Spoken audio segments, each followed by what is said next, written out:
El Señor esté con ustedes. Y con tu espíritu. Lectura del Santo Evangelio según San Mateo. Gloria a ti, Señor.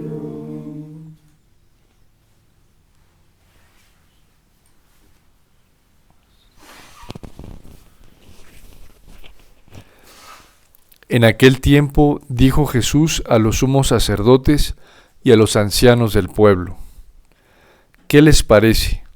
Un hombre tenía 2 hijos.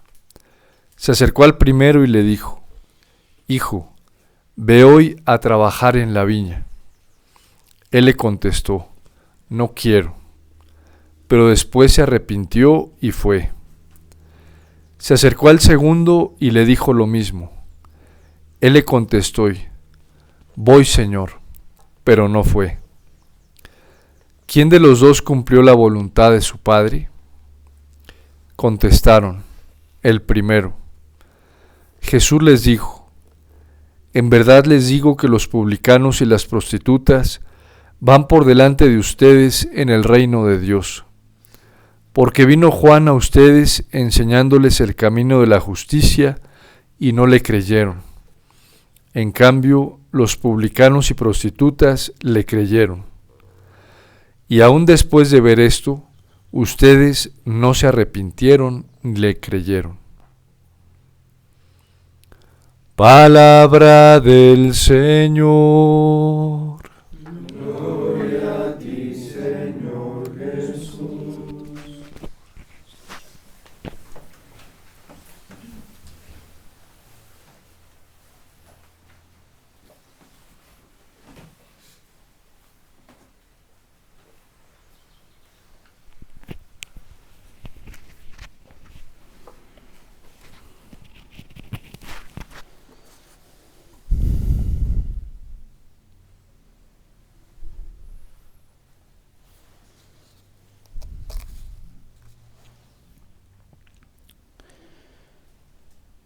En el Evangelio de San Juan, el Señor advierte que ha venido para un juicio en el capítulo 8.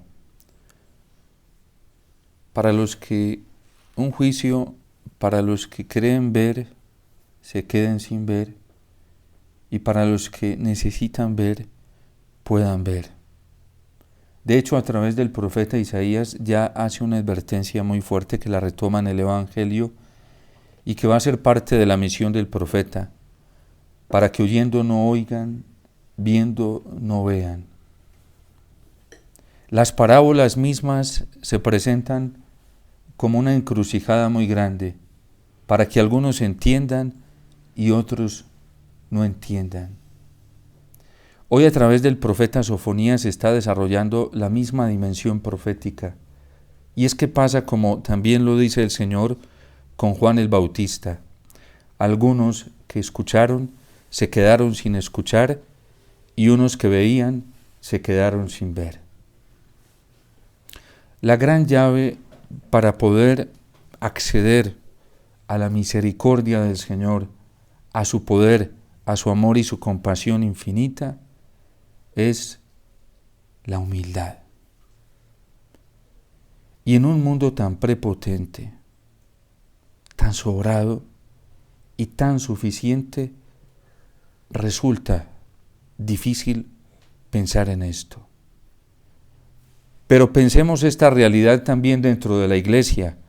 Hoy, cuando muchos miembros de la Iglesia nos sentimos suficientes, autónomos, ya incluso hay quienes hablan dentro de la Iglesia, sacerdotes, obispos, hasta cardenales, religiosos, religiosas, fieles laicos bautizados, que acuden a la autonomía de conciencia, que acuden a la subjetividad de criterios cristianos, como si el referente de la vida cristiana fuéramos nosotros mismos, o como si el criterio a la hora de examinar nuestra conciencia fuera lo que nosotros mismos pensáramos o a través de lo cual nosotros estuviéramos formando nuestra conciencia. ¿Qué peligro tan grande hay cuando muchos cristianos hoy estamos deformados no formados. Deformados porque hemos ido instruyendo nuestra conciencia bajo nuestro propio criterio y en lo que nosotros creemos que se puede basar una auténtica vida espiritual, porque algunos nos lo han enseñado, porque así lo hemos interpretado algunos de nosotros, o porque así nos parece. Y eso es supremamente grave. A mí me preocupa muchísimo como sacerdote cuando se le dice a alguien decida según su conciencia.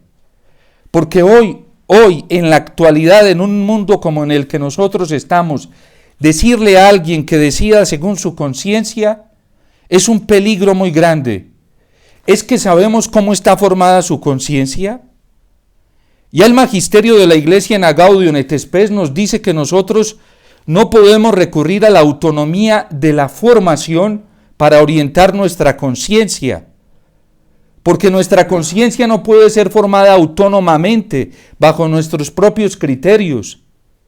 Es que el Señor lo advierte hoy en el Evangelio. 2 hijos.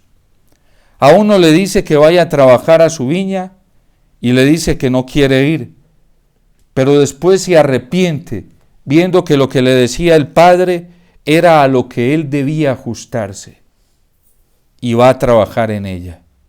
El otro le dice que va a ir, pero no va, porque al fin de cuentas solo dice de boca que va y lo profesa explícitamente, pero no quiere ajustar su conciencia al querer del Padre, que es trabajar en la viña. Y porque trabajar en la viña necesita un ajuste de criterios para que se acomoden de acuerdo a la voluntad del dueño de la viña, porque en la viña no se puede trabajar al amaño y a la manera de cada uno. Lo mismo pasa hoy en la iglesia. Es que todos fuimos llamados a ser parte de la iglesia. No crean que la iglesia es elitista. La iglesia no es elitista ni hace acepción de personas, porque Cristo no hizo acepción de personas a la hora de derramar la misericordia del Padre.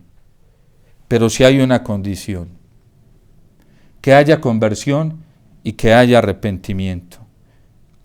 Y uno se pregunta cómo estamos hoy en la iglesia cuando la gente no tolera esto, empezando por nosotros los sacerdotes.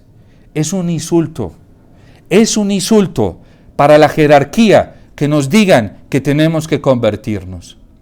Yo me acuerdo hace algunos años atrás, yo todavía no era sacerdote, y a un sacerdote cercano, estábamos en un compartir las hermanas y los hermanos, y yo ya me iba a despedir, y le dije, cuando me despedí el padre, le dije: Padre, me encomienda en su oración.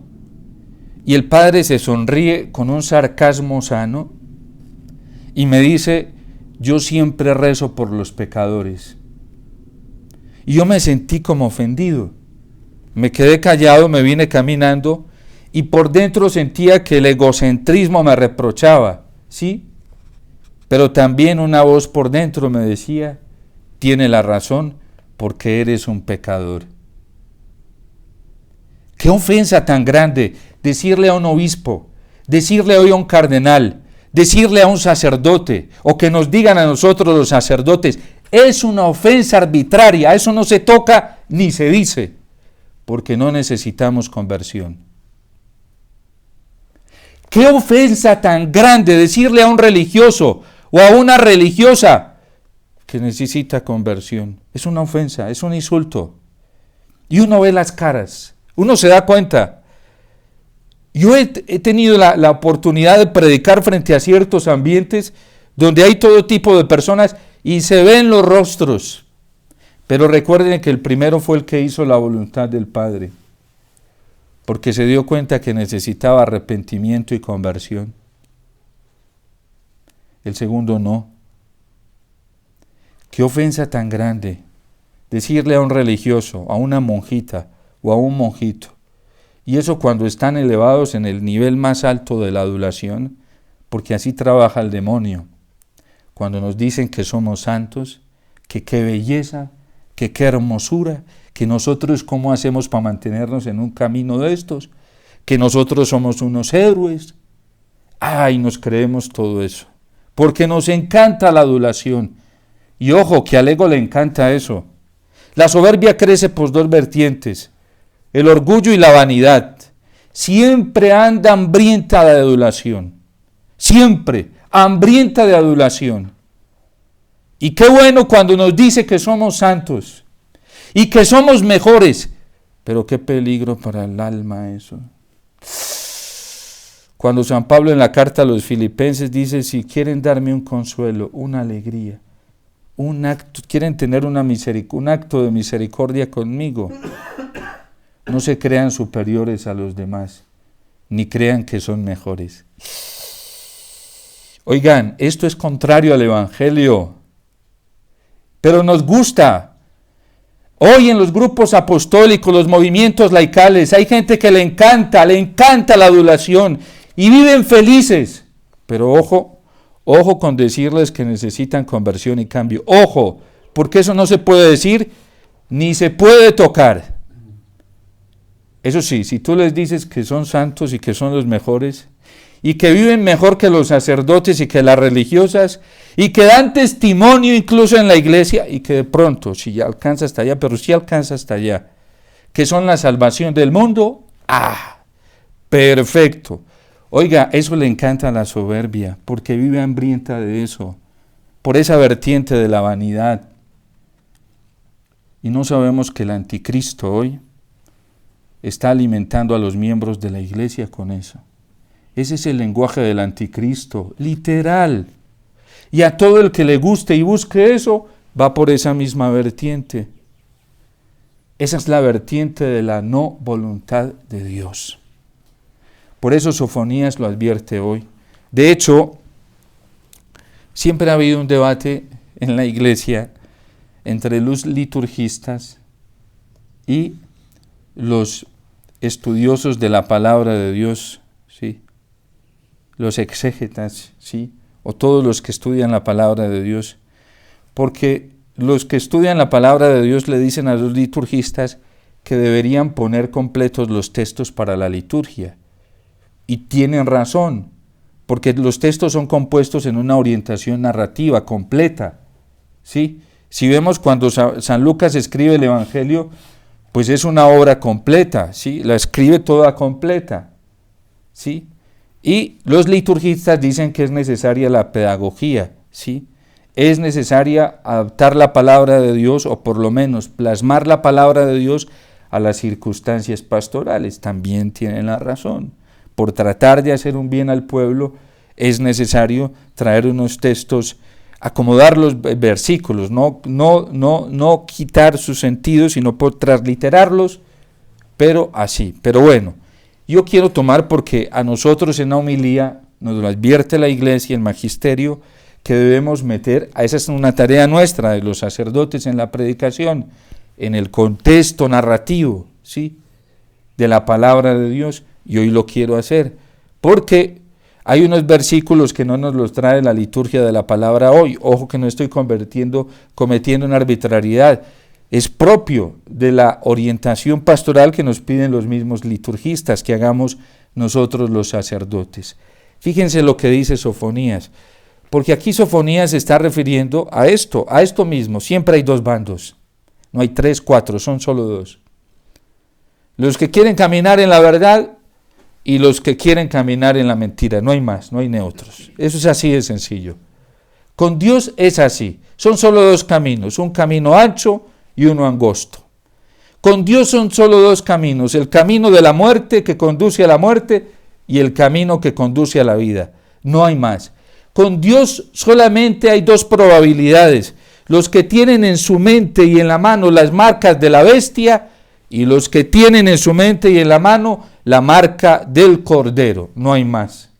¿Sí? Los que pertenecen a la esposa de Cristo, la Santa Nueva Jerusalén, y los que pertenecen a la prostituta, a la Babilonia.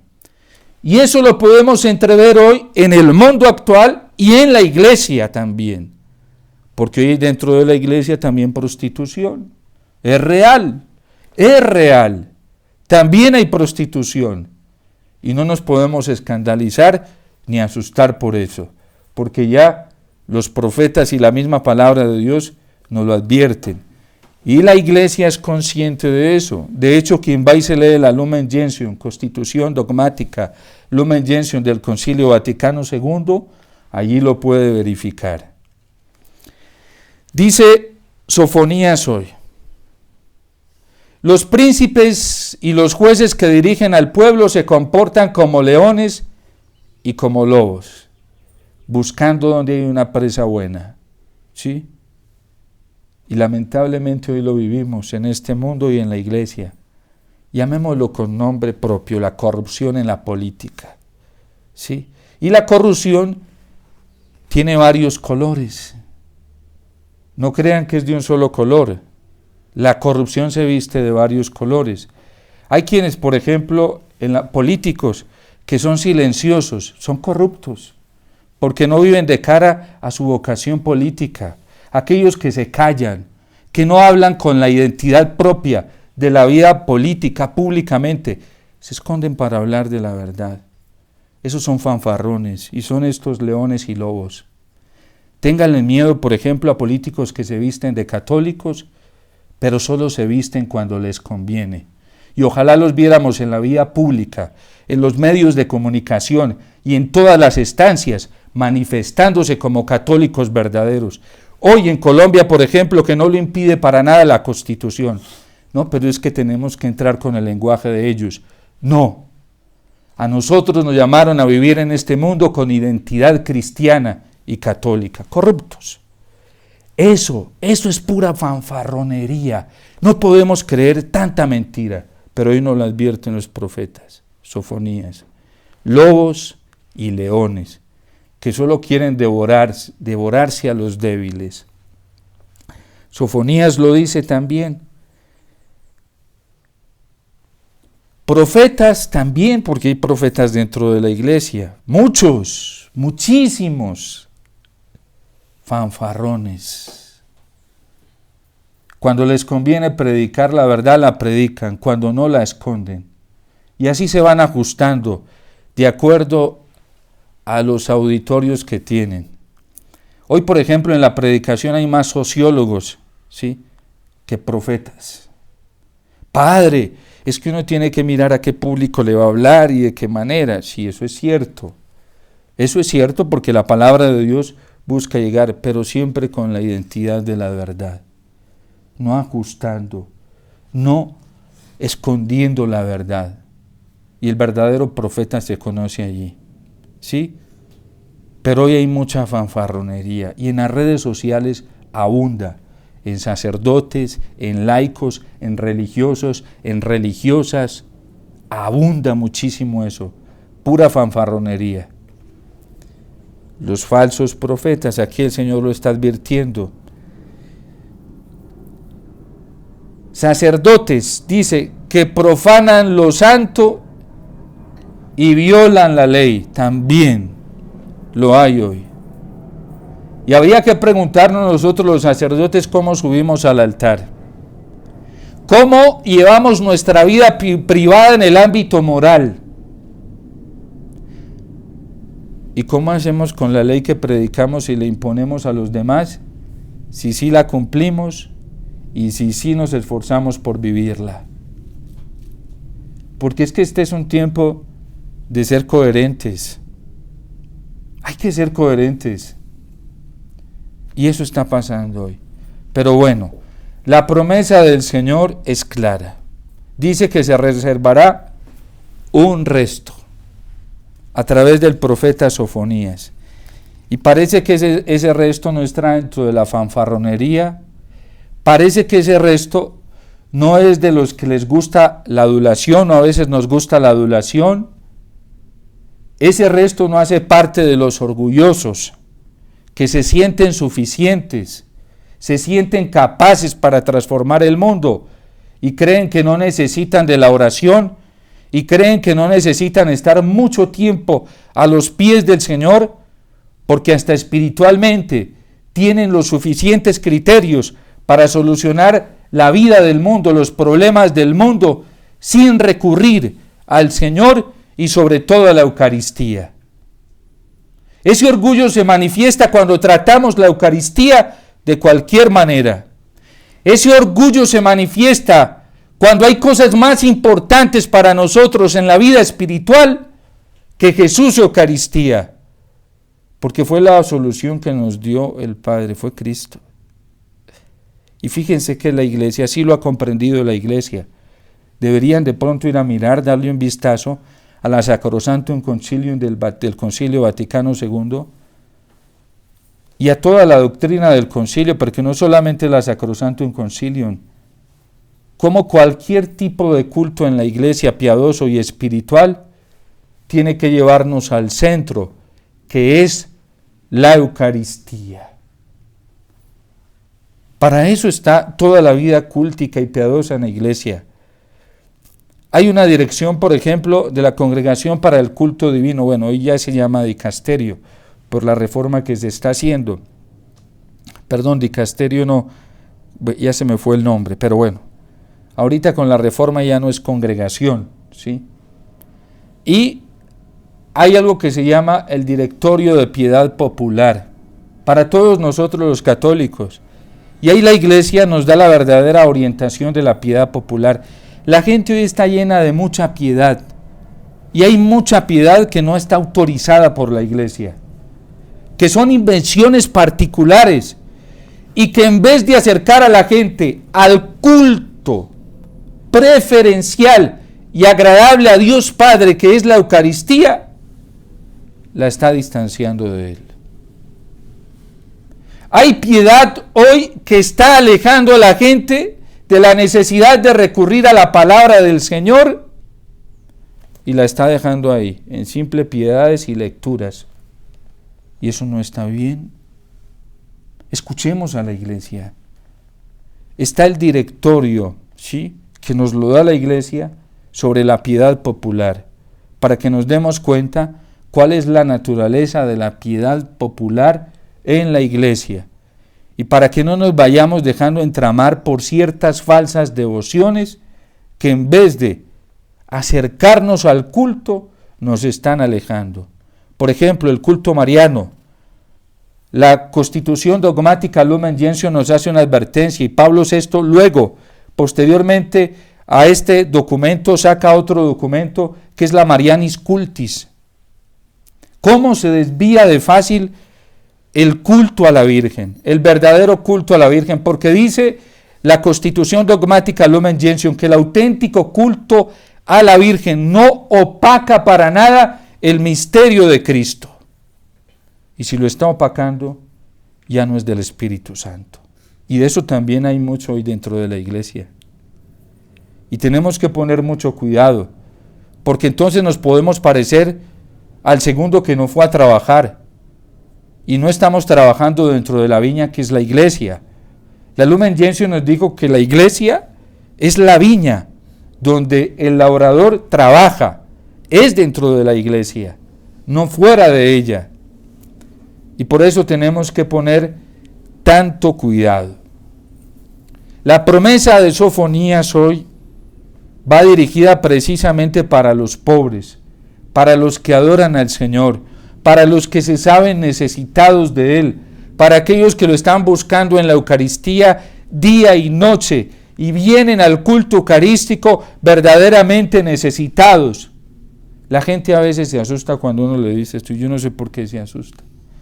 Tal vez porque les enseñaron algo diferente y la gente está llenada, parece que hoy está llena, muchos católicos se han llenado de basura y no de verdadera doctrina.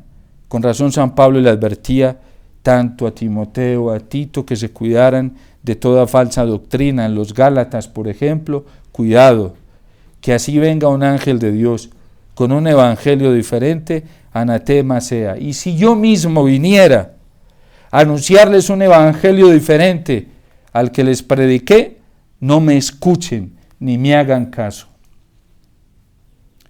La vida nuestra tiene que centrarse en la Eucaristía. Y en un tiempo como en el actual, tenemos que estar a los pies del Señor. Se me acercan unas personas y me dice, Padre, yo necesito que usted me dé un consejo. ¿Cuándo me atiende? Le dije, pues tengo la agenda llenísima, no tengo espacio ahorita, porque es verdad, ¿sí? La tengo llenísima. Padre, pero yo quisiera que me dé un consejo. Le dije, yo tengo un amigo que es muy buen consejero, ¿sí? Si quieren, van donde él, porque sabe dar muy buenos consejos y es muy sabio. Y me dicen, padre, pero es que yo necesito uno de carne y hueso. Y le dije, es que es de carne y hueso, ¿sí? Y es estupendo, ¿sí? Y está en el sagrario. Jesús Eucaristía. Desde ahí nos transmite el Espíritu Santo, que es persona también.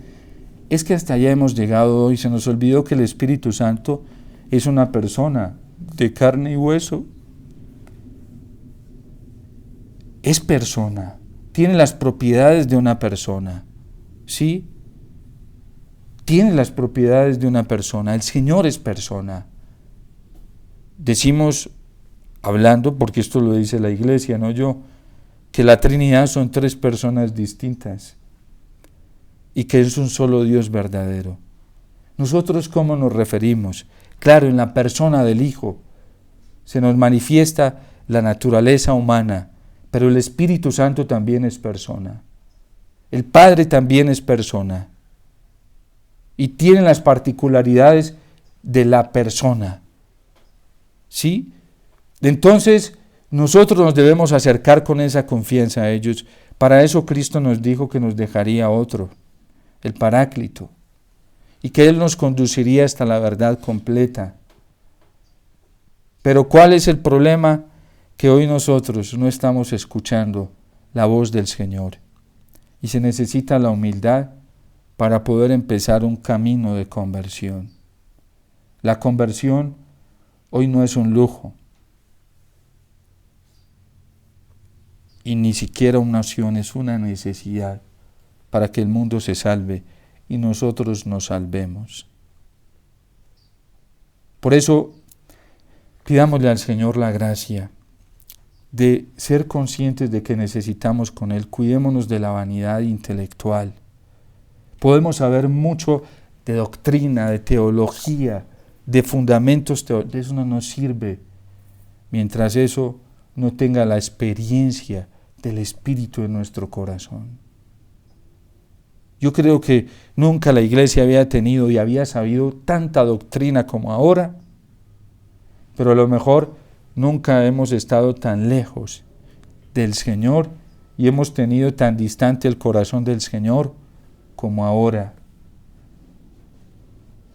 Es un tiempo para volver al Señor y para acercarnos con sencillez y humildad, con la realidad de que somos necesitados, pobres, indigentes, y que no nos podemos orientar en este mundo con nuestra suficiencia intelectual, con nuestra suficiencia sensacional, o con la suficiencia de los hombres y la soberbia de los hombres dentro de la Iglesia, porque la soberbia nos invade, todos la llevamos dentro, todos, pero parece que hay algunos que ya la idolatran y viven para ella y trabajan para ella y se valen de las cosas del Señor para alimentarla en la vanidad y en el orgullo.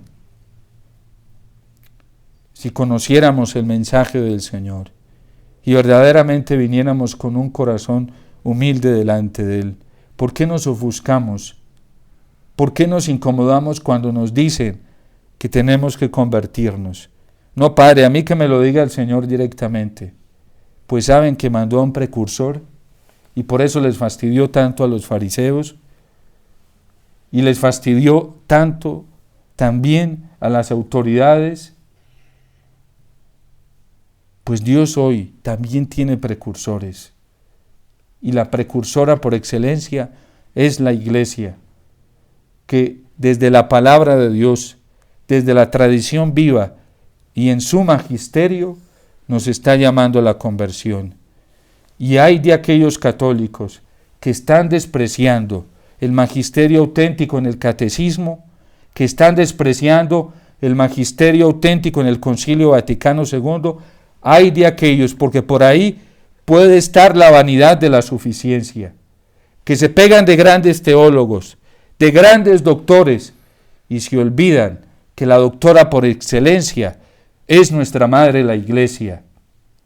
Hoy hay católicos, no uno, muchos, que consideran el catecismo de la Iglesia Católica como algo ahí, ni siquiera de segunda, sino hasta de sexta y séptima categoría.